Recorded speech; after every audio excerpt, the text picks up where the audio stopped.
fa yankomo chichi no ensise so honorable maame ma wachi ema wakwaba Minia dollar meda wase meje wosonso yo yada se ene bread mi ama kwan ama waba ka yensa ewo studio ha na yemisa se nioma tesen nyame tu minti ansa na mesha ase na ma memfa akonya kasiye ene ofidie kasiye so enchia wiase afa na nyina efse minim se ye wo Facebook so ti wiase afa na nyina ehwe ye mechia Ganafo enyina so ne titru pa nso ye Oti Region if you say ye cheye no ne yenso yenya ya no no ti wo say yesomu ye mechia timemufuo nananom eni busuafo nyinara omoboa ma ye nyina ya chechire Oti Region na ne titru nso me bankwanta mechia nkwanta mansi nyina mechia obi biara me samba me mayo mama yoku mu a mechia me papa the regional minister odaso ye me regional chairman the fatherly love our woman yinara yeni so bebre e bankwanta say ya mechia me MC MP the party chairman party executives and me organizer onu na represent me wo nkwanta ha say wow mechia me ye adwuma pa ene osompa yinna yesom e de maya manfo esa osom party a indirectly no osom o man if you say yinna ye hwe kwa e befa so e betimi ekurekura oman no nti mechia obi biara the communicators ene ye serial callers particular omo na madwumadie ewie peyo nti Dr. Keke Banomo Paloma Dadieba I can't mention them omo nyinara mechia obi biara omo nti ene ababedru ha nti e de nchia kese ye de omo nyinara yo honorable nyame nchade na enisuade hu ana mo hwese 2024 ebeba mu no nyame nchade etumi abamu ama NDC ene President John Dramani Mahama aba mu aban no eba ye no nso wahwemu awurawura mu ahu se wo modimmo eso ani wadwuma eso ani aniti wodi debre bi akura ana ama se hwe na di hu dwuma efama no ye de din ayate ene presidential staffer for Oti Region ye kasa debre ya ye debre ban ya ma ye nchiremu kakra mate me da say sani o kan ye no after 2024 election yankopon adomunti say President Mama wontimi enwo bebia ti ohyase se obecheche tumi agana for the ashane nsa na obecheche mu kakra no de ama obi biara okay so nyame adomunti nso me ba nani so anaso o ka che me ai ema ene oye me presidential staffer na that position no me pese ni chire mu nne se ka presidential staffer we ye dwumayini e wo president office okay na ye wo mu ahodo mienu ye wo omo ye technocrats omo ye presidential staffers omo aban beba aban beko omo da so e wo ho okay omo ye omo adwuma ebinmu administration ebinmu operations sanity and apart from technocrats no your political appointment omo so president ne ba office presidential staffers wo office hadie nanso enkrofo ameni omo eti eniema bi ase e wosa medi omo e kame ho nti me one of them okay nti the presidential staffer na ye de maame no ideally na e wo senka metina nkran e wo president office wo adichin bi a adwuma bi wo ho a na odi afa chief of staff so na odi amame but the wisdom of the president is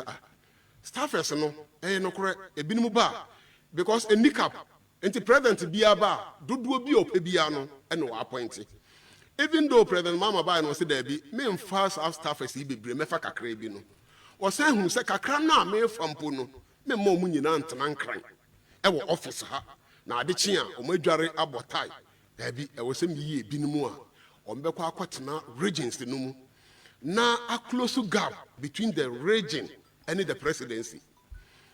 Enti president appointee ye binimu ewie ye no. Particular ye ya na ye regional organizers ni ye nya that opportunity. Okay. Ama president decide bia no e de ema ye. Enti odi di bia no ma ye no and opposed to ye say ye mra back to our regions. Even though we were desk office desk of office president's office ho I will report directly to the chief of staff through the secretary to the president. I was say Oba region. Now obey a liaison between the regional coordinating council and then the presidency. And now me why be a cost to original coordinating council biano. I am said here, send me report back to the presidency. Even though we be just an regional minister, yes, regional minister is administrative head of the region. Okay. Politically, me a political head of region has said because I report directly to the presidency. I see. And he say you can't presidential staffer. Ni tenting any ni titi na say we adwuma yeni e wo president office. Our president no na be hwe say we do beto administration. Mo na mo betra ho na mo ayewe. Then me do beto operations. Operations no mo na mo be kwa akoyewe.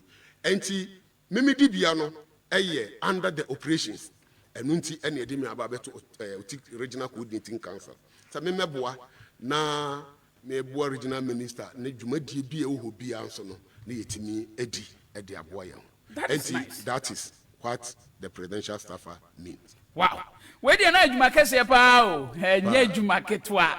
Now my enche because wababa you be original fin the presidency and then the region. O report if region now the Akoma presidency. Now the presidency so what they ban so na chese udimu na ababe du hani adie. Yendi kan emfa the presidency hono no. Na yenhwe amamuo akoso so far. Free 7th January 2025. Mobile aban mo besi ene.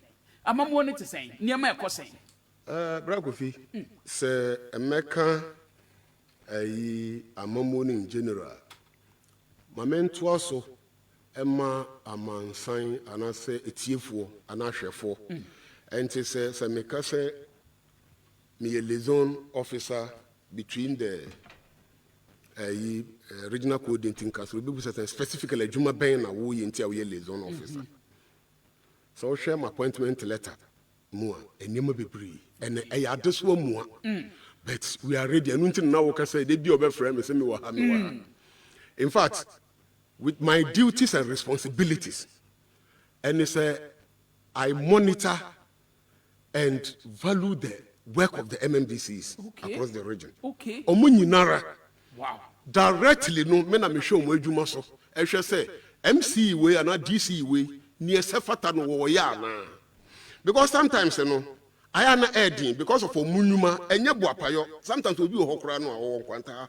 Come be fast obi timanya MC kura ne na akasa no. I am adding. Enye boapayo enye se bia e obe frɛ MC. But offer me I am a responsibility to member MC in who say nipa se mesi because we want to close the gap between the government and then the public. Enti MMDC me na me bo almost onsra. Me na me hwe enwuma omo ye. Se ekone President Mama vision. Se tesadia daily I report back to the regional minister. Quarterly I do my report. Me ye me report na me the presidency. Say ni and ekoso. Enuachi the government has flashing projects. Okay. A war region bia and region bia na ne de.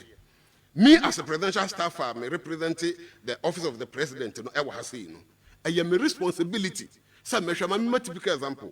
Maybe to say a 24-hour economy market here, BBC. Maybe to say the big push projects I work region now. I am a said yes, measure say nipa and I said you make this head you man sano within the time limit. A bino at the man any juma the quality of work I was all moyeno. I was said, me na meshe said Jumadi ne koso daily. Na ma report back to the regional minister. So we be a me fa contact kwa so contractor no me na kasa o yesi e be a me kwa ha o yesi 24-hour economy be akoye de na nkoyi nkwanta de no de ekoyi see daily me report but quarterly I do my quarterly report and present to the secretary to the president. Na akọ president wo nti Jumadi bebre se oba ne security asemo because of ababy a bit me also CDA na asumdue ewo region no manase o man even though me security expert but you need security for so and ye dwuma because bibi bia beba be distract aban no afrim puntu dwuma o pese wo ye bibi bia beba e be sei aban no policies o pese wo ye bia no e wo se me a aban na yi man say president ayi me say me missing na name e wo ha say no me pick that information them na me report back to the regional minister na immediately no yetimi hu kwan befa so a yebetimi ekurekura nti we need some of the responsibility edoso bebree ameka say me kan no kwankura beche ya da nti me dibesi ho bebree no a ewo ho. That is the reason why ye bi ya tu ye ho asi ho say any day anytime bia obi be frɛ wo no e wo say wunya adaje because that's the leadership is about communication. Wo some amanfo na wo ni omo eni nkitahudi a sa esom no enwie peyo because uja omo akire. But if there is a communication aha ne yedu aha ne yekɔ aha ne yesɛ ya eno so ehun boa because we are trying to bring the government and then the public closer, particular the party people because you nyina say party na wo aban and sometimes your party for assembly keke no person o ka kire aban no anase bia aban no so te say we na ekoso ebia minister ebia wo conference bi o baabi ebia MC kura o baabi enu nti yen as a presidential staff as a region no e ya said say anytime bia party ni did the concern baba bia no say bi ayade a obitimi aso ano enimanimu e wo so ano untimi so ano e so report back to your superiors na omohwe kwan be fa so nti these are some of the responsibility yawo. I see. That's it. Yɛhwɛ aban no anamontu a wotu sɛnea wobɔɔ flagship programs ne developmental projects ɛkɔ so ne ɛho nkeka ho Oti Region yɛde ɛte sɛn na ɛkɔ sɛn. Meda se ne nua em sɛ aban baayɛ from 2025 January 7 for eteki akonwa no ɔman no mu nyinara ebesi ne obi bia obesinsie me nka se Ghana anasa omanum eye very rosy nemum eniema stabilize kakra a yina ye fi se e wo se yeko but aban se wo economy ni yeye sanpo na eniema bi wo ho wa ama no a nadi anasa wa ama amanfo hu se ampa sem a wo kan ye wudi hu dwuma em se aya ha adwin bebree ye campaign bebree ye campaign bebree. That thank God say me a part of the success story me bekan. Say aban baaye enema o kan so obeye no dodo nara ene egusu ayeye. Ebi nso wachira e wo say yitimi ekoso. But wa woni ama your semunti no sometimes ye nipa ni bi oho na say onya opportunity particular your main opponent omo ka say aban no baaye wonya hwe. But aya na esre because obi asebi onto namda no da obeto mrebo no se mfa kuma medwama no saa na ya ma yosem akwakoye enti mi da mi fi se ye ba no ye kanse bebree ye kanse ye ba na ade ana esi ye konso pa na ye opponent ede ye campaign tia ye say John Mama ba e ya ade obetwam e free SHS. I'm telling you men kanse free SHS e hu problems asa but it mean say free say ba ben betin ne sa ko ka aduane ni ho we ni ho no eso etwa kakra me kan say enni ho kra na nso sa wo dey compare previously problems are na e ho a ene eso etwa na ade a ede wo mu ni say aban we bae no wa be hyemu kena wa pe wa bofotu a e wo say ye dey so sa free SHS oh busa mo Oti Region say me can because we are also benefiting from the free SHS exactly enu nti na my widen exactly enti se wo hwe saade no mpo a na yaba sebi aban bia wo hotumi ye baaye no na mmara bia hyada nni ho a kyekyer free SHS no aban baaye se o ye trimodenfo a obeka se metwam afiri ho na mesumi de policy foforo aba se be a me nsumi nya din but ye hyebo e kan se ye baaye ntwam na mu be hye ne kana ena me ne okasai saa kana no ye hye no ye ba no ye kan se free primary health care ayade me ba na metie se na mu didi hu komo bibia wa hyase bia no o how kakra ebebam but thank God aban no e hyase with 150 districts out of 261 districts ayewo but so lucky for Oti Region all the 9 districts in ayahuku free primary health care no and last week na moadawo mentimi be cover enema omode baaye na district bia be receive saa enema no na omode ahye nipa oman be kɔ nanimu a na ayapomodin eni asomdwie niema mienu enema oman ekɔ nanim enti say ye kaya pomudi ho asem a na ya de ehia sa primary health care we amanfo bi kan say nya de bitimi aye adwuma da na primary health care na amanfo linking with health insurance eyenso so ye mienu free primary health care no ehu hia so wo health insurance card ansa na wako hospital anasa nurse nya ba ko aba be hwe Debbie. A different thing altogether. Where you are there, because we be so when you're member of health insurance, won't mean for card the crown say me.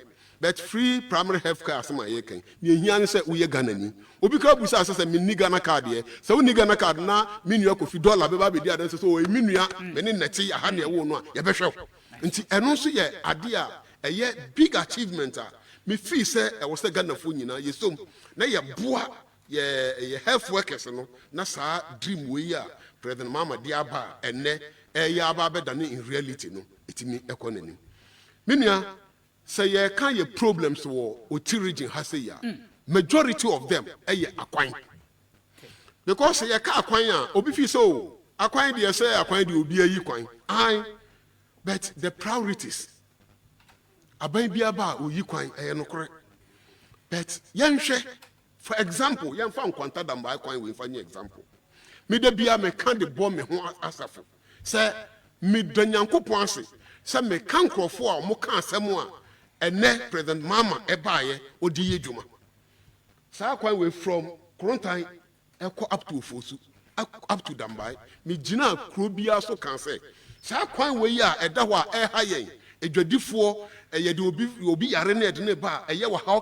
kese no I'm telling them says nyame ya adom ne ba ba mu a eni afe ba ko ye bi contractor kwan no so because me kan pass ye be free ayi aban mu no na contractor wo so ye ba ya contractor free one day eni another story that ene munyam ka nyankopon contractor kwan no so a meni umienu eni timamfo nyina anim se ye adwuma ho na nya contraction a ye de amanso a sebi o china contractor ba be gina bibia ka se o ma ya ba be duru ahyiabre sika na santi no aban na mami sika we e wo under big push and contractor no anytime bi obe raise ni certificate bia no aban no mani sika nti the last time I share contractor no o ka chere sa aban na man 24 months but looking at eniema omo ye ene the zeal omo so ewo no omo hwe anim kro say enru 24 months no na omatimi awie adwuma no na the same contractor na ye de kwanta kwan ama no yaman some kilometers bia Dambai kwan nyina ewo ho the link roads na ewo Dambai kwan nyina ono contractor no ene be ye minua minu mienu nyina nim just last 2 years na dogo ketwa ha ne other areas ho no ada ne death trap a car man for abo ho because the other time we drew ho na cargo bi ahwe ase maami bi wo owu kura because na o take car ketwa mu di akiri ye ne bayre wo hwe se ne na maami we tetia otimi se sebi onya ye kura na nka wo wefro chese eyade ana haya manfo a driver for edwidifo ye maami no mutimi free ha koda kabite not because say ekwan no wa because ekwan no so o ma free ha na anadwu ankwa nkoda o kira no pa ekwan no be si ontimi nkodwa ntini ye maami no muja omukunum ho eja omuma ho ekokoda kabite because ekwan no nye enne nyame adom ti nyina ya hwe kwan ekoso kabite kwan minim se mabo kabite me maami no na edwadifo no be se na kabite kwan no ma ya na in fact many the feeder roads engineer and highways engineer Asia about 3 weeks ago. Okay. Me Hamas akwan no so to a point now was me friend former regional minister. Okay. Makubu Joshua sa wotie me a obeka ncho se no kore asem na meka. Because ye ba no na ehun se sa akwan no na omo de ma contractor na ehun keka ho. Ti me busa no ho se mebre. Because kabete kwan na ade ada ye nyina yakoma so. Ye nim se nkwanta the biggest marketer etimi ma assembly no revenue kakra eye kabete. Nti ye me ye ho adwuma finally ena ono honorable Joshua Makubu e ka kire me so contractor omo de ma no contractor no aban na kwan no adan a just for reason ne say wo se ntokwa won kwantanti no ne dwuma ye fo engineer say wo se omo be ye dwuma mo so mo ntimi ma nti o de number ma me frɛ nipa no na nipa no ni o man mu me ne kasa ye nipa ka kire me say ono de sebi construction omo de ma no the time na omo ye ready so be move aba na tonkwa besi ne wa ye ne crop abre so what we are doing and say ye bomb modern say that contract will be terminated na ya san repackage but it take time kakra eno na aya na ha adwene kakra say unya the construction ma obi na obi terminate here.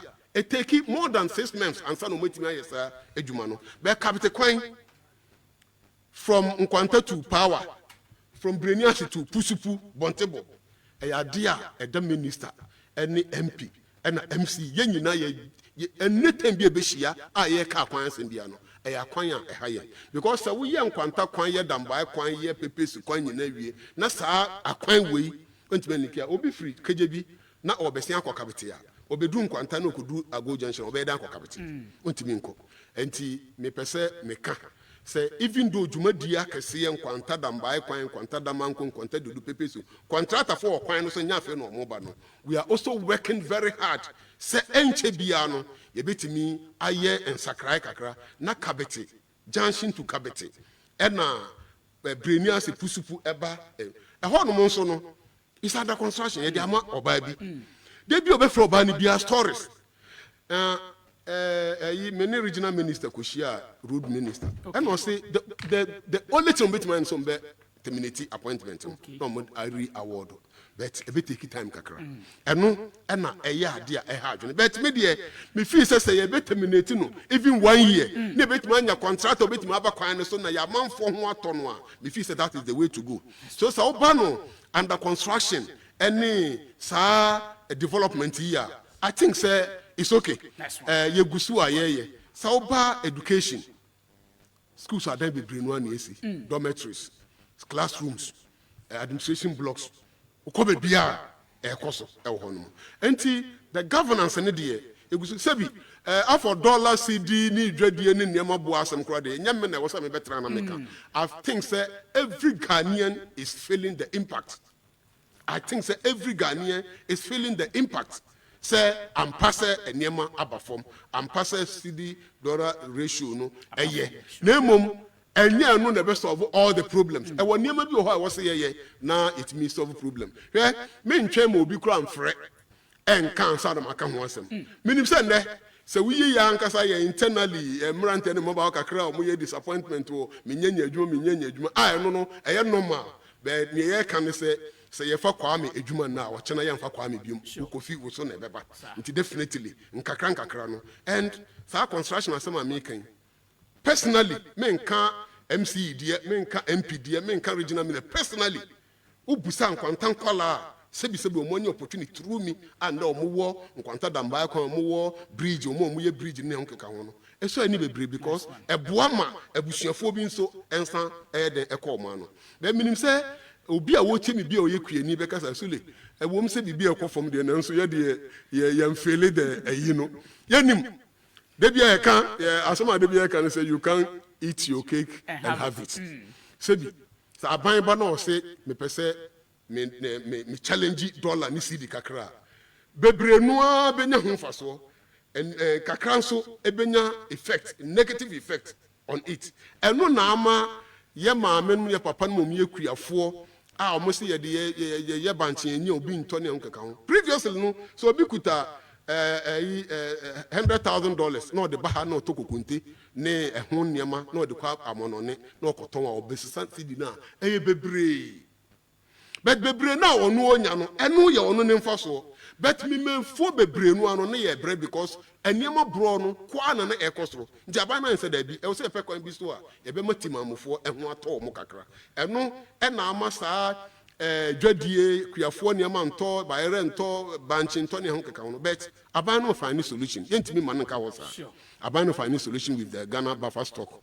any school feeding program menim say enche bia agric minister ebe roll out policies on person on dey ba sane ebe ya ye maame ne ye papa nom edwa mfuo mu ne a omo eye no eno so ebetimi aba na etimi aba bebo omo so edwadie the last one about ekuafo asem koku hu asem eno na ne menuanom a omo the other side eno na ye omo campaign message but unfortunately no omu nim say Ghana for a very descending now ene oba sub ye West Africa say ya Ghana koko na ne boarding eche all others we centroni asema making say nye no kra oko Togo oko Burkina oko Africa Cote d'Ivoire Ghana koko buo mom na kosoro kakra aban no den aban no bɔ ne ho mmɔden sɛ even though ahokyerɛ aba wiase afa no nyina nam so memfa ɔbrɛ no nyina mfa nto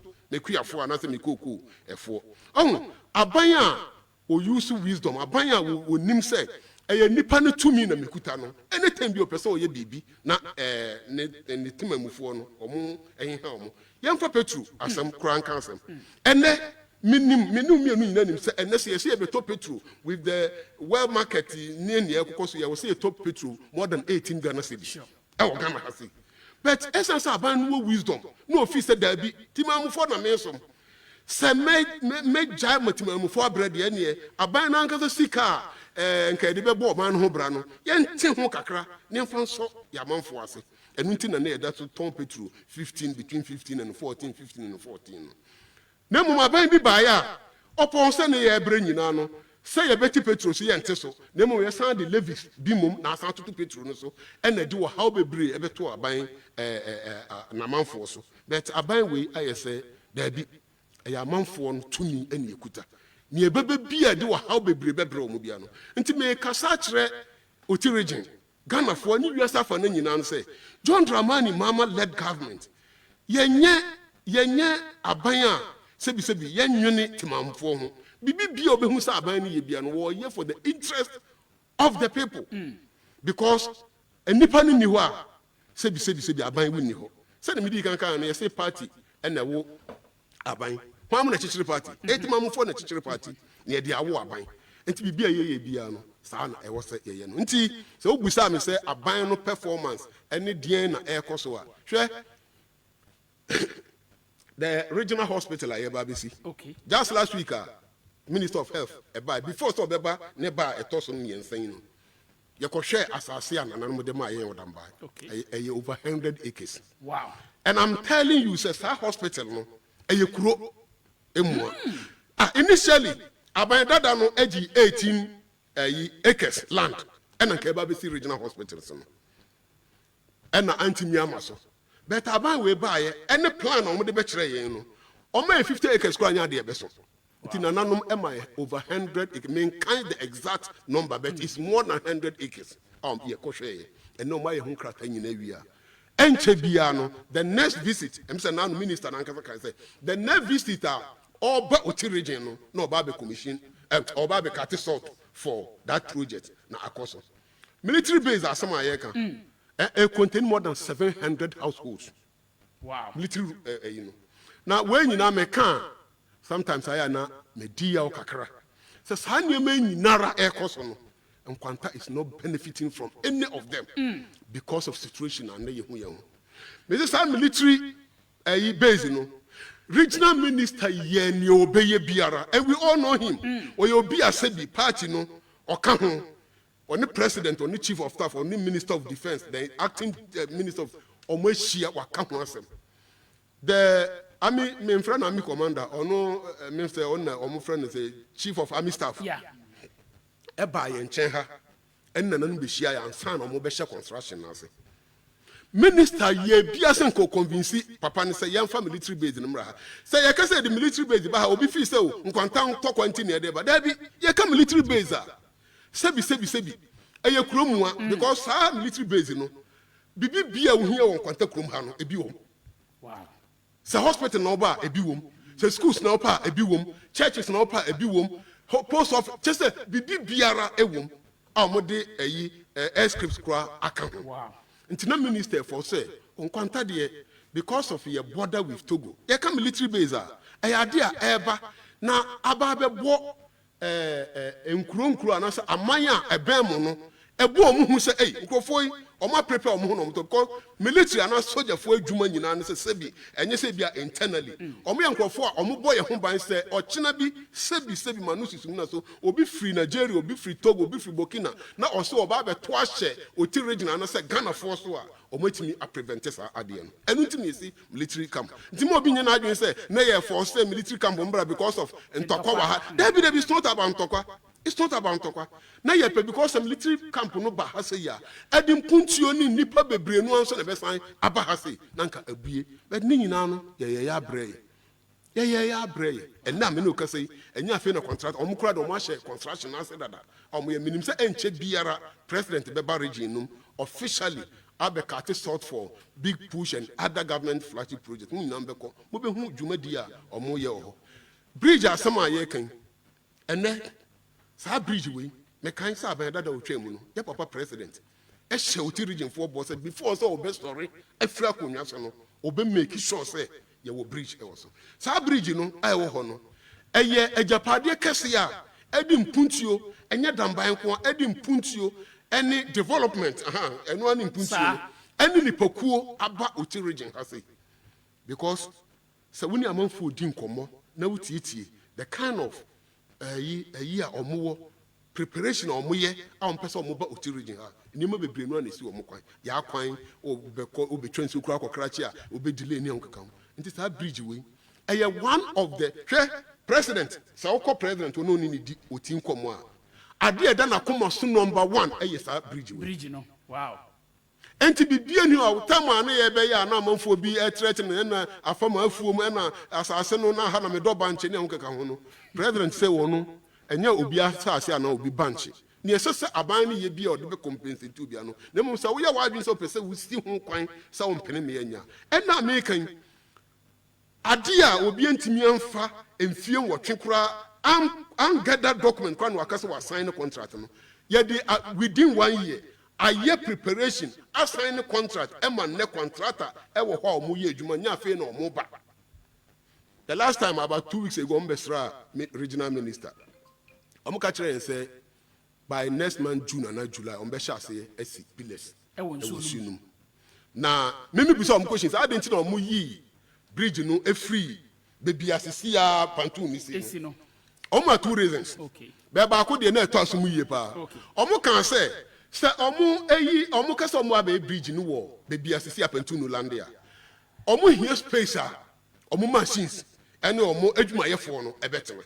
So the question is if no betena is that the case say Jesus omo bubu adan ye wo ho e flat ho eyi edwane free ho ansa no metumi ayese ade na na eno ye number 1. Number 2, omo engineers eba be hwe ensuo no mu no bebi a currently omo wo no omo ma certain centimeters or so bibisa the depth of the way so u free sa level na ni aka nyina na ya bo nko na ho nti ya advantage e de ma omo say omutumi e bridge ni omo mu a sanka bridge ni kura ba last year be 100 years ansa na anya seeking for maintenance bebi omo ba be bitima take be 200 years because of abo na asewo form onyanti homutu a na omo ankasa so e de omo engineering eya ebeche enu nti na omo ho nti ne me ka kwakosi nyina no say as for amamuo any development in there I'm pretty sure say nyankopon be adom before say be wura 2028 no na niam a ye kan nyina no se ne nyina mpon san ya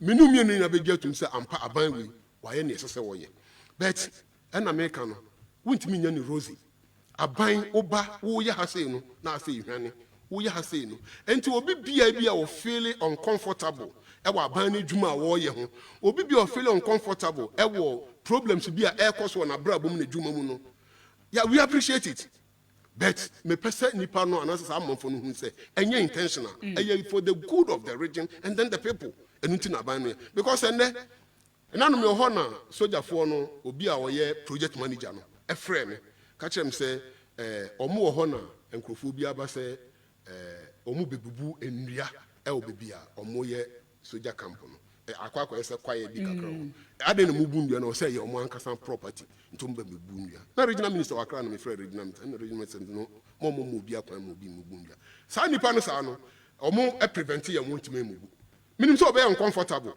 sa ebi a me wɔ nnua ebi a na ma adwen kura da sɛ me ko bu di akɔ me da na bibi ma nya anye but when you not because of Sabana intentionally so we for the benefit of Dambani Oti Region for you and you won't benefit. And there be a someone chief of staff Ekatrain no. Sule, Mojuma Muye, men conquer ya dear benefit you, Nemum ya dear, with me judging, ne be a carbine. And T. Sanya Macano, development in the Ebecoso. ne mo bia hano bia no we appreciate that and ye ko enim ne be those corrections mama honorable enum nsuo kakra na in fact questions na me baby san wadi kan answer bebre no kra ma me dadada we chese papa yi na tade no I say no as communicator no yin to ho ye that to ase no I see. Me pacho messages there bebre na ba mo am kata ne ade am send messages wo Facebook nyina eda mase. Mon share video no Oti Region ye presidential staffer ene wa ha nti Oti Region nyina mon share videos no na obia enya bi enhwe. Was kudos to Honorable Suleman. He is a hard-working man and my former YEA boss. We if rejoice and all this message yaba. Was say Hakim, my regards to Honorable, watching you live from Qatar. In fact, ye boy Juma wa papa ya niabre. Aha. Kojo, as greetings to Honorable and Ligan, watching you live from Pasaya Market. Aha, the region ye beko baby. Good morning, my boss. You are doing very well, Mr. Suleman Mumuni. With all respect, we the grassroots, we still need you.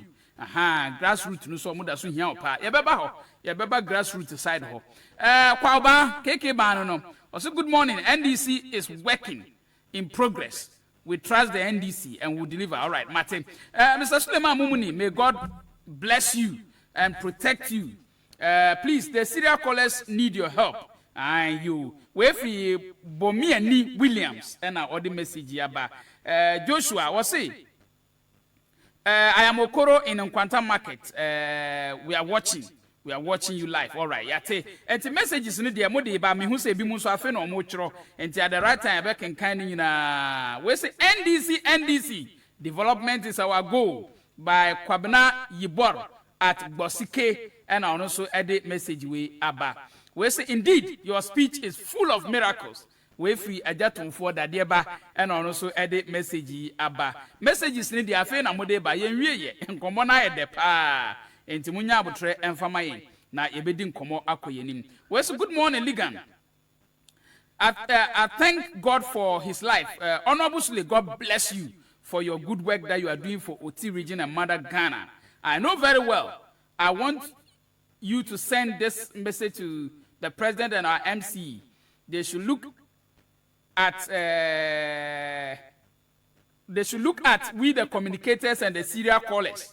Aha, we for great Paloma Nana Tujagu was you mensurechri you. From Ebenezer Krachekra, please, if I may ask, what about the Kechebi Bizongo Road and light issues? Aha, you or Ninano, Majidi say the MC cried there were better light once more, but I hope the honorable again do something small about that.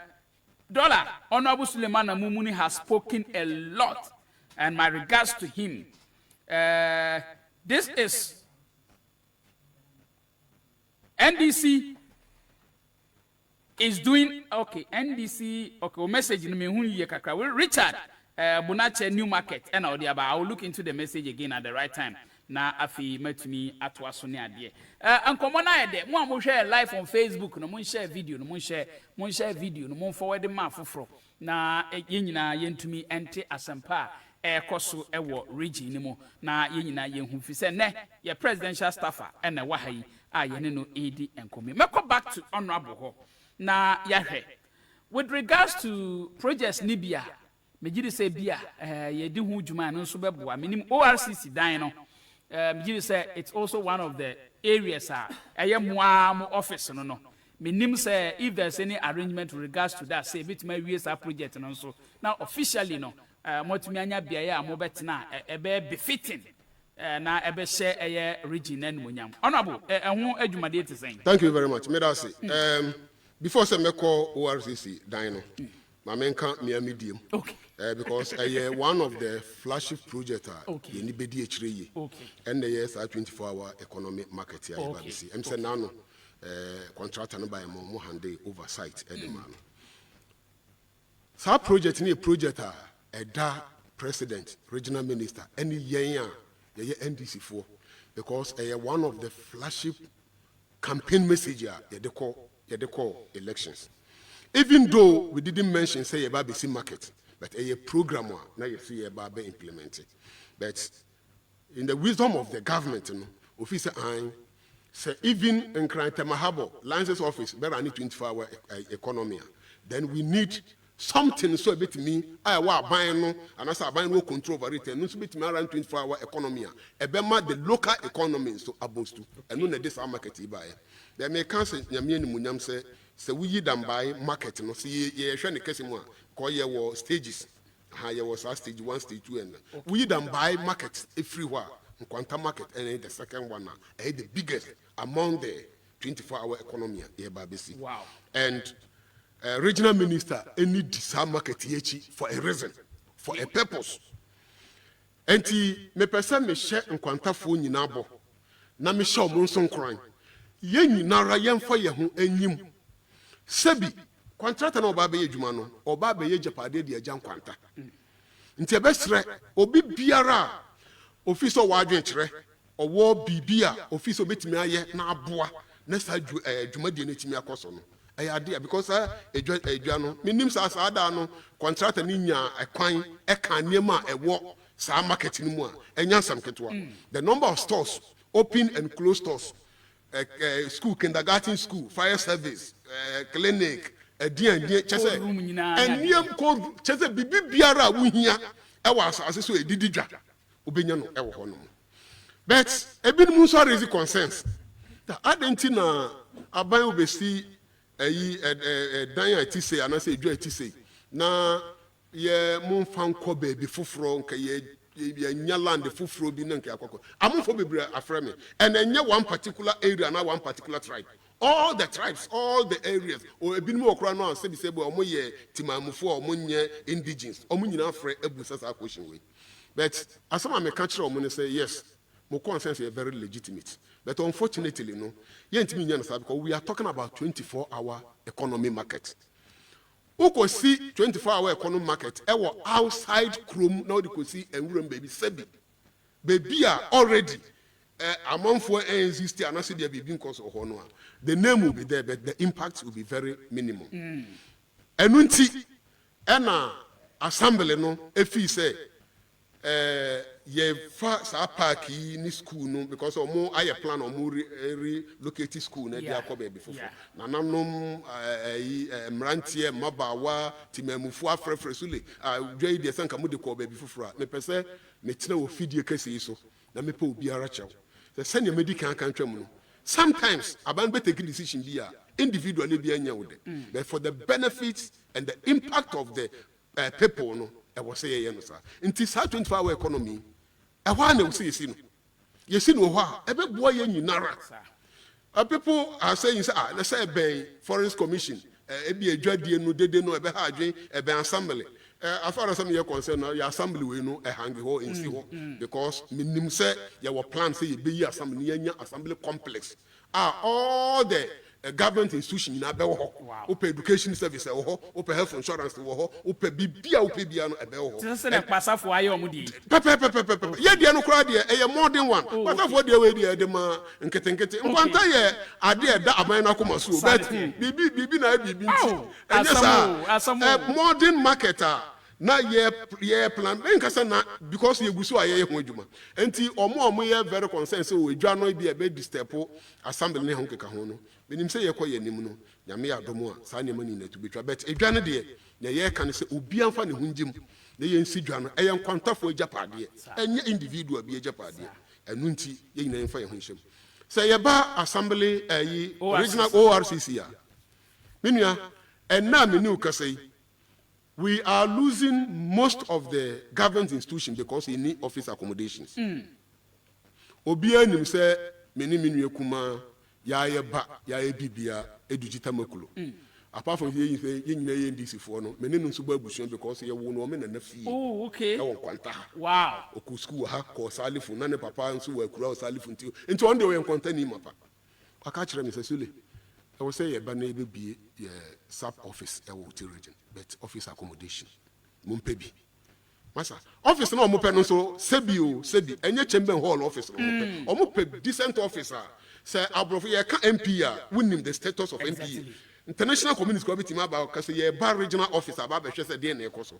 eno besi na aka aye bibia ho buffer stock eba aye bibia ho DVLA nansan na ye force ya na youth employment office ewo regional office wo no ena ye de soro no ama DVI youth employment for ena de form no ma DVLA for nti afi no mo so prepare so mo ba nti because of lack of office accommodation nti sa ne manyina hwe sa offices here na previous government ni say no unfortunately all the other 5 no mu wie but Oti region there be aka and aka ye ba ye no regional minister ene na administrators etu ho anamo contractor ne kire say ye de neka was say ye maniska oba be wie dwuma no so near regional minister ye ne say wo free contractor no ena Oma chief of staff assistant yes said this is the situation because and then Uber regional coordinating councillor baby aye way enye coordinating council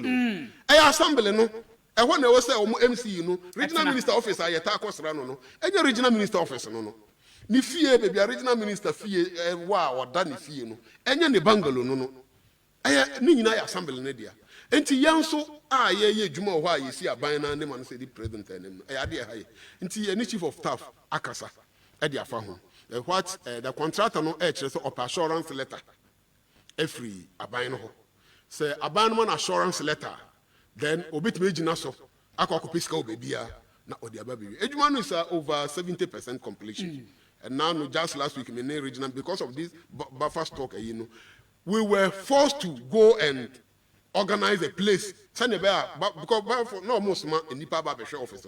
We were forced to go and organize 2 offices or mobile bit my convince your office. Because offices in neighbor no, apart from say your benefit generally say you buffer stock you create a human so edema yankofo. Ebia 2-3 officers the free head office or the other. But majority of the staff no be free within the region and also within the local people.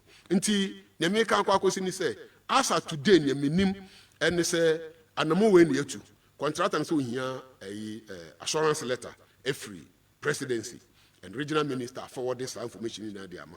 So as at na watchna and sa letter betimi aye adwuma and now so say because Ahmed Ibrahim Suba mu local government minister eba mu ono so ka say okay then they will see if they can do some na budget na omo no omo nyesika bi because sika na contractor no edima no ano shikakra unfortunately even for us the worst thing is say omo sidan no omo amfa electrical and I say electronics gadgets and I say there bibi amfa nkadan no and also ni sidan no I'm telling you and also ni sidan no say ye de air condition bebo ha say ye de kanea bebo ha say de bibi ni ho anetesa nti ye ba ye na yes no untimi see office we na uwie afi na wo kwakọ electrician foforo no aba ba yesa anyama no and that is where we are so ye ne papa na kasama papa ne say okay then he will take up that cost no dia kan tell me because sika open me pesa metra fidie so abusika na mum sika no ekwa anim kakra so 2 things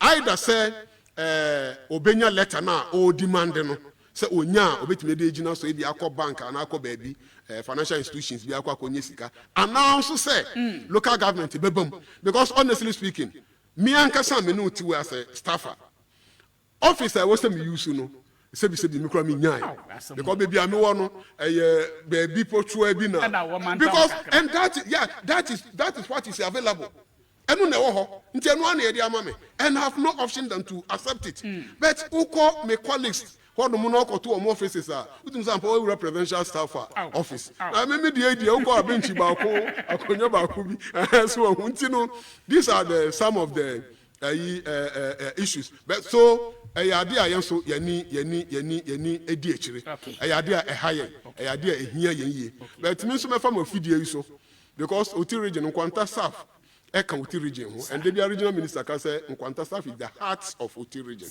mo so mo hu dawuro mai because I know say Facebook ayewo yi eye dan ara NDC panyi bi aban panyi bi nso hwe o ti say ye bo hu dawuro about this ORCC office na and also be boy even though officially no minister ni na pamfo eye ho adwuma no em say mo no two bedroom ye wo media houses be brave but mo ya one of them no ekwa chire be brave and monso mo bohu dowro e bo an say yemaye o we bi aban kra be kola kra mo haya adwo do mo ngen kwa yema mo na ye ho kra nto ye nti no that's the stage of the ORCC. But I say now my yambra wow personal ambitions ni ade yenim say NDC as a party mu and a wo enam so ama sa dibia yi enne wanya ni ade mo party no ye reorganization mo asase afiri ase ho no mu afi na mo ye ehun hwehwe ni ade maybe say ho asem kakra na afi personally maybe say wo mu so ye presidential staff ade na daachi no te say okay ye ni sankomo me da say Kofi sane me kan ye no NDC party a party a me hu ni say akwakoye busua okay because ye nyina ye bompa say democracy ye practice no ebeka ho so obi be catch us say democracy has come to stay. Democracy is the political party and a building nti ne medical kan nyina no say we NDC ni a show sapomunsuo yere wo ho na ye dwumapa ye dwumaden no matter how the challenges will be dachi ye be bodin e dia cancel so reorganization ya shase ina enim say mukọ election wi a either sa akoyi amamo na sa akoyi amamo no mu ye reorganization even though the election ekoyi maye but I was say say reorganization them say timetable number amu nyina monye bi akenkan ne ahonkeka ho so about a month ago Oti Region ye shase say ye be register auditing branch register auditing to mu yi one lawyer a free head office ebe come in regional secretary regional election director and me as a regional organizer and you call across the region ti constituency bia na district bia no you call ya collective some kwanta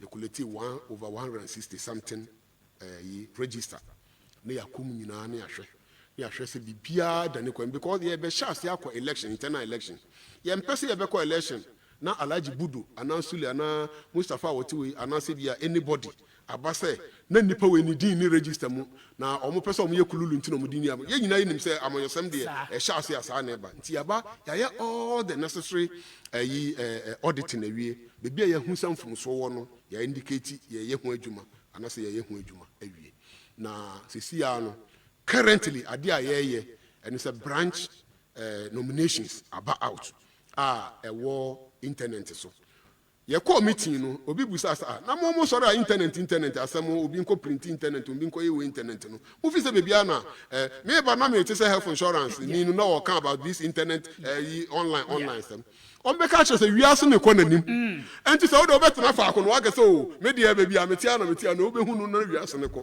nti ye no online na mo mbuta enti a na ye no online kra ne say sometimes no you deny amanfo just for denying sake nipa no onye boni bia o ye qualify but as me hwe Kofi anim na me se me mpe Kofi asem nti no form so na ba be di me chairman me o me form man kra no afele na akwakoye nsem bebre but e wo internet so a Kofi ni hu tumi Sule ni hu tumi obi bia o pe bia betimi akọ enu nti na o mo di aba but so far so good em say about 90-95% the em say fine 5% no na skirmishes in Ketenketu, but we are trying to resolve those things. And extension by because of SARS skirmishes, Yamananka, I didn't end this 16th of this month, but they are Sunday 25th or so. Sunday Beya from Songa Kranga Krabia or Hono. Yeah, no.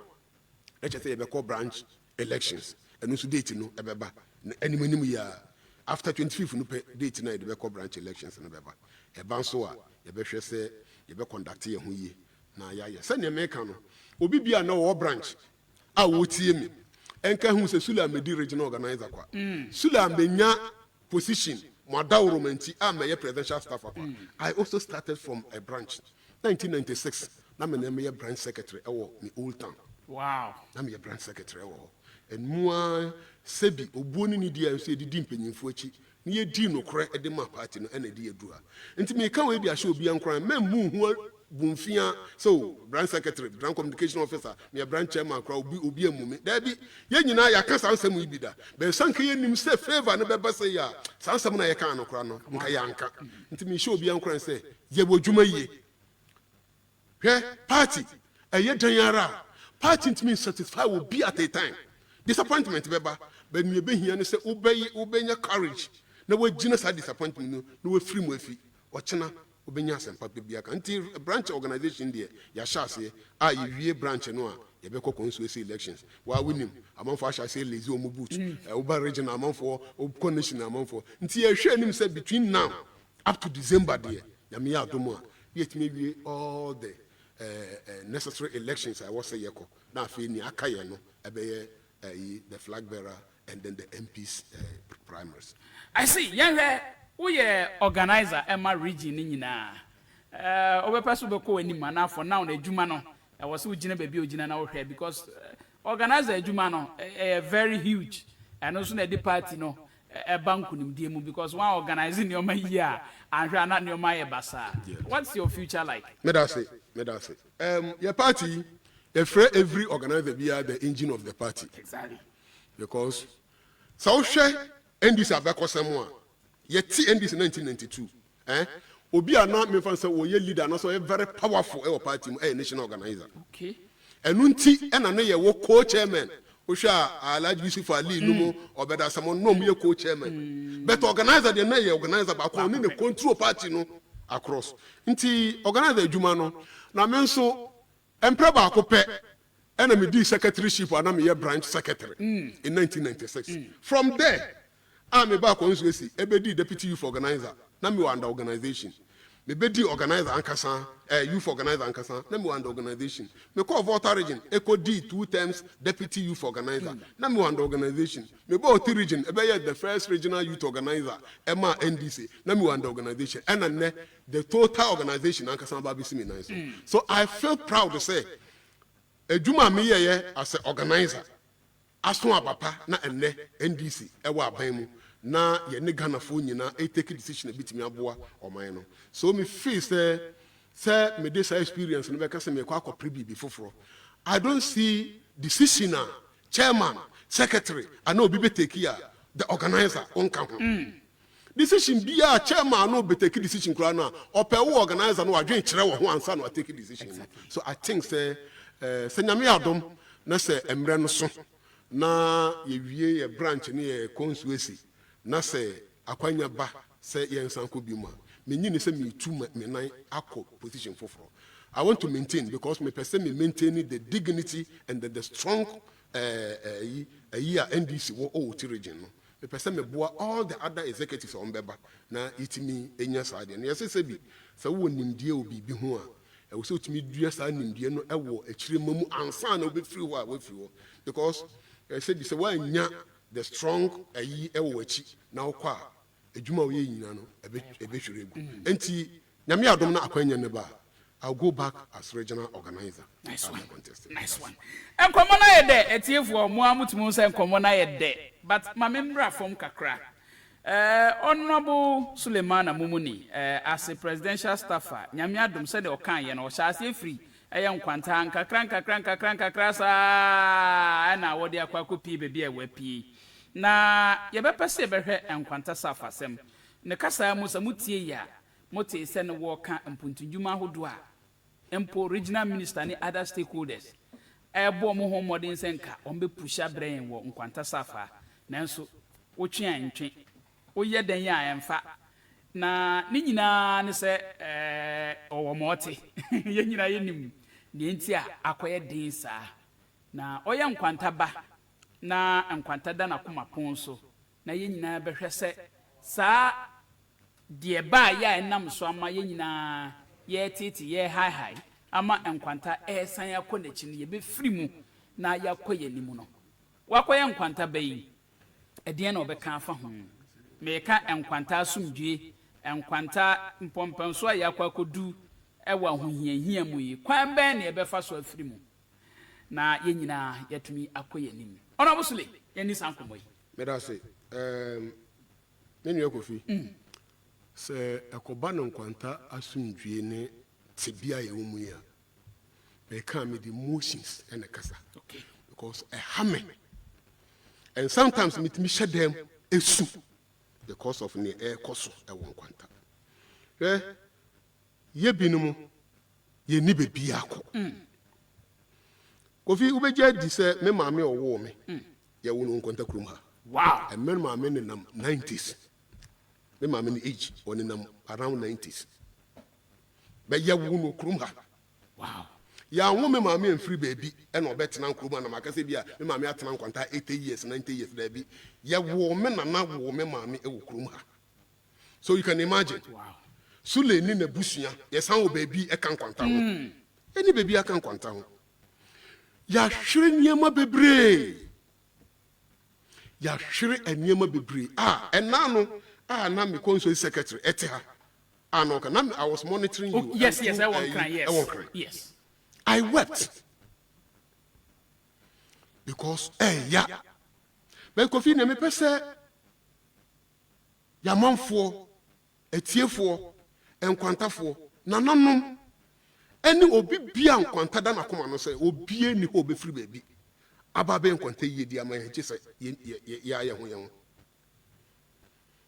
hwe ne ye sebi ye we nyina wie na nkwanta bo a na de nkwanta kura chew se je wo na nkwanta ye wo de a enfo so be no be nyefi Kofi I had the opportunity because of my position metna resec meeting any resec meeting be a taking decision on behalf of the president our region meeting movie and I can tell you me mention district and I say be a cronidin I can tell you some of the district and I said constituencies our region we mu almost some year west echen kwanta dey we but I'm telling you obi mfa blade emfa ntwane nyonko omu nyina nam National House of Chiefs any court wow I'm telling you this Kromie no ho abesi na omu hine ewu so many years ni omu ntimi nsi ohene pon omu other chiefs ho be hempon ni ho a omu si because of mansonti but none of them obi no wa ma blade so ana ba so de aboni nuada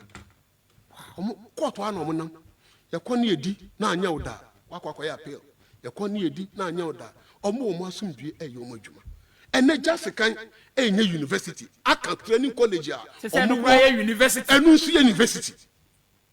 What are we doing to ourselves? Dien he ewiase be bie ni ho a etuo etimi akon edinkonim da. Never. Be bie ewiase be bie ni ho a obeka se meni menu akon, meni abusen we akon, meni oman we akon timi di tuo ene beje. O be bie ni ho da. At long last me san ba betena se e de mo ano akasa. Nti ye be stre na no. Ye be stre ye nuanu mrante. Ye be stre ti mamufo. Se nkwanta ye ni bebi hwe ene emre bi atwa mu me du da maya na me sere da maya me sa da maya die tama nkwanta ntokoyi e hyase I think 2021 recently ba ku bi CM say 2023 and 2024 mu aye very serious ba ya ye hwere ya manfo bebre na me wo da maya me ne ahemfo ni bi Sebi, osompa yesu ni bu ni di nti no. Omo afaye se omo ma. Na na ba ka chem se Sule. You see? Emra ye pre-region ye nya region no. Onu ankasa mpa onu wo ye nana onu so efi se omo so deserve so ombenya that opportunity for omukuru and so omo man ebe regional capital. No omo nyina nim se Nkwanta is the right place. I was so no. But unim Sule and some aye binmu ye ka kire aban dada otwam ani mpanyimfo no eno na mwo ankasa nkrofo a vindicate yen. I'm telling you.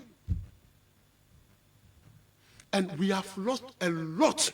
Because me tena ha aka eniema ya hwere a emre bebo yen. So media eniema esre hwene enyapade nkese aban eye. The only benefit and Nkwanta benefit eye kwan. Na anu kra na aye necessity. Aban ntimi nkase me ya kwan free pepe su. Ni Drew Chai Johnson a. Me jampo aba besen akobo na cha akwakoye nti. Masa. Adan den na ye gie free ho. Hwe sa bitterness we ekuminua, we ekumadamfo, we ahie say we say ye nya free mu. Na ye hu say ye ba ko he enough is enough. Ye mfa tuo ni jan no mfa to ho. Na ye hu say ye ba ko. Sebi say wasase, say wahinie, say obi bi mpo na obi gina onti ase a. ɛwɔ mmara kwan so a wɔ sɛ yɛnyinaa yɛfa nana ɛnɛ individually just last week na me wakra me kɔ me nua panyin hɔ me nua kuma hɔ ɛdugi tamakulo hɔ me wɔ hɔ na investor bi baeɛ ɛna na yɛdidi nkɔmmɔ tell you sɛ wohu the kind of investment a guy no de ba Volta region wɔse na nka Oti region baabi ofii sɛ ɔba bɛyɛ ne investment ɛyɛ nkwantaa but because of ntɔkwasɛm because he has a very good relationship with Eduji Tamakulu and Eduji Tamakulu ni kurom ɛne nkwanta so ɔne no nya conversation previously but the man is refusing to even yes wɔ mɛhwɛ nkwanta koraa kɛkɛ ɔnde ɔmmra because wowɔ outside na wote no wompene koraa ma nkwanta ɛyɛ no abrɛ ɛna medical kan hwɛ ɛnɛ power kɛri kwan covet kɛkɛ koraa yɛyɛ koraa no aka hɔ because the contractor no ka sɛ asumdwe ni hɔ nti failure koraa wɔ sɛ ɔmo bɛbɛyɛ na yɛtumi nya kwan no koraa yɛ mo trouble koraa no ntumi ma so question a mebusa no sɛ ɛnkosi da bɛn nkwanta ne yɛnim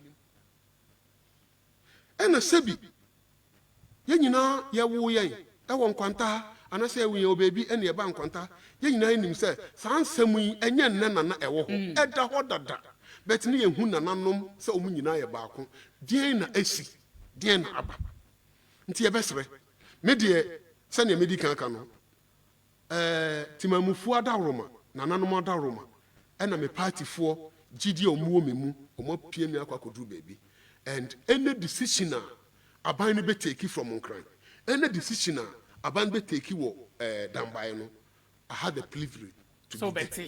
Yeah. Near air coso no nkwanta mobo dodo. Many regional minister call round echo assemblies echo share near air coso omumpu ntujuma omusika sem. Ubusa MC the coordinating director shall say all man nkwanta report. The damning report about nkwanta assembly no Mr. PA. Wow. I'm telling you, Mr. PA. Now lucky I hear nyina say aban no common fan or de bano specifically the local government ama asemra the omunfanye say sika bi wo ho a boy na wo so de ehun fa so na nle MC ni ne nkrofo so ehwe so mo de mra be adwuma ene yenye chief compounds bi wo ba bi ene ho keka ho na sankante sa ene se odi sika eba mo de mun decide ya me sure senka bottle water crank intimi to because na American bebia yetim ya bambofo da ni omu bedi chese sene obe omu move omu amokas kra no asem sika ye hwegu e wo santoko we mu no amon kwanta kachi nti e be sere nanano because me bo nanano sebi nana bie no obe sorry akutetuo be nana bia wo influence e wo ne nkrofo so sure nana bia wo influence e no nkrofo so yen hwe yen kwala ye yerenom ye maamenom sebi woye wa amanfo famunti ye be sere bebre se etuo entwere bebi etwere na ye masumdwe mom enye ye priority hwe se na nkwanta edam te se hoho ya na hu eva ene ye ohini hu eva na ye atwami wo yenim se ye won nkwanta ye dia be se nkwanta bo na wo ye ohini a wunye obi kura na wasom ene me mpese mebo institution ni omo nkwanta ha ne ena no pay me so because me ni ho nipa no koye adoye bi ma mabusuani ni bi nti no ono nso ne da sa eku na no me nti me bandro anadwo no sa no pay ma nkwankosra no na me pie na me lieutenant iso me mu a enya ade a metimi akodu nti me ya sori wie pe na me ko no woni maso aka kire me o se brasule me se papa o se ye pese follow up efri nkwanta me na me ka kire me mpese mebo institution ni di I'm telling you and ya institution e won konta e boyen what say we want to person follow up me say adan o say o bi sami adan wonim ne ekoso o mo head office akra so o mo nkwohwe da bi opasa nti oni me ka say wa kopasa kura ba be twice a o mo gusu o mo ye nhihye na wonim ade a prevent o mo for almost 1 month no mo ntimi kopasa no the low current e wo pasa no na wonim institution that one crying say omu provide solution dia omu beba be install solar I betimi akontani omu adwuma na say bia ne omu ye bia no enti yemu say ho say enkosi da ben amanfo omu beba no so omu ma kakra bi o hanso no epe kwan efri hwe yen kwala school kom masa yen kwala tro exams na etuo ena sojafo eginegina omo ho enya kwala bia so na wasa akoma no obi ho kra ohun soja ni kra da bia book mu no hu but because of yensam nti enkwala tro exams no na sojafo ena etuo eginegina omo so emfaso ben ena benye frim masa Kofi me for speed kase so asre obi bia nkwanta efa no ho bia no sebi o masa asem yenye na sem hia se yede etuo betwere bebi ebetwere na ya prin kwanta asumdue mempese mehu particular 24-hour economy ayesi eno nko anu memfa no se eno so no akwakwa necessity aban ne se every municipality bia ye onye eno tino mo de ba na mo mempese contractor yi a wo ba be adwuma yi o kene na de chiem obetro report e bia bre coordinating council e region akase nkwanta etu ato anan tokwa misunderstand ho nti no me contractor for no so muntimi nkonko adwuma and that will be the end of nkwanta development nti mesre sai dwa ya ba be si contractor no ornamenti bebre e wo eyi even though waje contract na bi but because of say ohun say na me free nkwanta nti no me ne kasa bebre sule mun kasa nkyere mun krofo we are ready saban no kra na release this kan nyina no a ebe piska yetime sin contagio no na asa because eno na the second biggest in the origin ebe hwe ne yesi manawi ne momade a yesre e yasumdwi yempe because obi eni ho a obet no kumasa na sunya na nankra na obet se nkwanta ntonkwa esi etuyoto na wa ma ne ba anani kunu afrika se oba be edwuma obi eni ho be sa nti yesre na nano yesre timamufo yesre ye mrantie yesre obi biara ye masumdwe bua no enye dwuma nkwanta na be boy nyinara Honorable Suleman Mumuni, presidential staffer for Oti Region. Yankopon Israel, yedase. De waba waka nyina no, be say. Empenifo tie atitu etie. Benche mu nyina mu tie, obi abia etie. Nkwanta yenso ye etie. Ye nyina ye nya ya famu de. Na yebeda asenso se wagibre na waba. Na messages aba eka ehye wanumunya de bebre Facebook say ebi mu se wona microphone aye 5 and 6 mo ti say 5 and 6 nti uba mic no ho dia na je say mic no ho ache no in fact a lot of messages omuko omusinto kwanti no mo ye patch no mo ye country we no omuko yes someone contractor no bad and my that is what he was saying. Yes, regional minister is someone contractor na oye town rules no because some run ntokwa no agina mu den no obi say ye go to ye kuma manfo nti mintimi from adwuma ye from adwuma obetima for some problem ntimi enti me say we have lost a lot enka hosa baby egru me de e masa Kofi me sisu dua biom ye sre nananom eni ebusuafo ne mrante nyinara for the benefit of a drug kakraka ye ba benya ebetimi ama nkwanta transform that no yesre ye ma bibia nyo yenya yedwa yenya yasumdue na ye koyenim for years ede yenim no ye nten kwanta atinkaboni bia bio. I have no doubt when I heard of the position that he is a presidential staffer, I know he can do it and even do it more. Giovanni Desmond Abranco Junction won so DNA. A lot of messages. Mean to me kind of, you know. Kofi, tell Honorable Sule, he do all. We a free strong bullet, aka killer from Bunache Market Top. And I also the message about this one from Dodo Amount from say he's doing very well. Thank you for your hard work, Honorable Sule. All right, so a lot of messages on Facebook and so on Facebook there. Bebre. Honorable Sule and Mike is like 5 and 6. NDC is the best party for Oti Region and Ghana. May God bless him. With the Safiu Bar Dagara and all the bar, yeah. With the Black, also well done. You are doing a great job. About the farmers issue too, that is a good one from you. With the Black, Nyambo Junction, all the way by, yeah. Champion Chinchinga, also good morning, Ligan. Honorable Suleimana has said it all. Let's give time some time. The president shall deliver. Yeah, that's it. Dovia Thompson, I'm watching you live from Kwanta South. Honorable, kudos to you. and may you live long. Nayak Jacob Kofi, a visionary discussion, watching you live from Tamale UDS. Just a messages ne bebree nti ye brain into the mesremo yentumi enkenka messages ni nyina nti mo fanche yen and Facebook live na wo anytime bia wo beyond 90.7 Ghana obetumi akwa video no over and over nti ye beda mo nyina ase se mo tie yen na mo asan ahwe ono abonso ye da ase se waba ene na eya atabra no so wadwuma doors but eya atabra ai na atumi aboa ama komo na ye de pa you yeah that's I appreciate it. Nyakupon count. All right, so that was Honorable Suleman Mumuni, presidential staffer for Oti Region. Nyakupon ka ye nyina ho. Nyame adom a ochina ye Friday.